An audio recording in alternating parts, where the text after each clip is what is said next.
نعشوا في هذيك طاحت العب طاحت.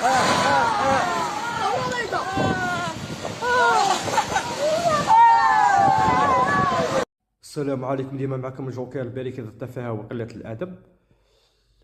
في الدول المتقدمة منا ومنا كيجيهم إعصار ولا ريح يتخباو ويخافوا يتدرقوا. الصحافة تبلغ، الحماية المدنية تبلغ، الأمن يبلغ باللي ما كاش الخرجة لبرا من ديارهم، وعندهم حتى لاكافل تحت ديورهم بيتدرقوا على جال الخوف من الإعصار والرياح الشديدة تاع ربي سبحانه يا أخي. وتلقى حتى الحيوانات الأليفة تاعهم يدرقهم. إلا الشعب الجزائري تلقاه يرحب بالإعصار، فرحان بالإعصار. تلقى هاك فرحانين يا دين ربي، تقول هجوج ومجوج يا لطيف.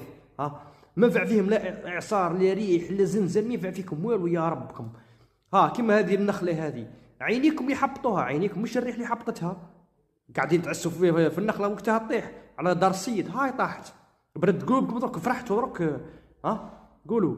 هما في الدول المتقدمه كيجي اعصار من النوع هذا واش يديروا؟ تلقاهم خايفين. او ماي جاد، تسمع لا او ماي جاد يا الهي، او ماي جاد او ماي جاد، تسمع لا او ماي جاد. هما لا هما فرحانين بها. بالحجر، حجر يصب من السماء، هما فرحانين به. اودي شعب وحده، نتوما وحدكم يا ربكم، نتوما الشعب الجزائري قسما عظم مني انا وروحها، مش نهضر عليكم برك، نتوما وحدكم مني انا وروح. والله وحدنا احنا صح، لا حول ولا قوة إلا بالله. وقاعدين يضحكوا في الفيسبوك على الريح، ومديرين تصاور تاع الكاريكاتور على الريح، واحد التبهدايل، واحد الرخص.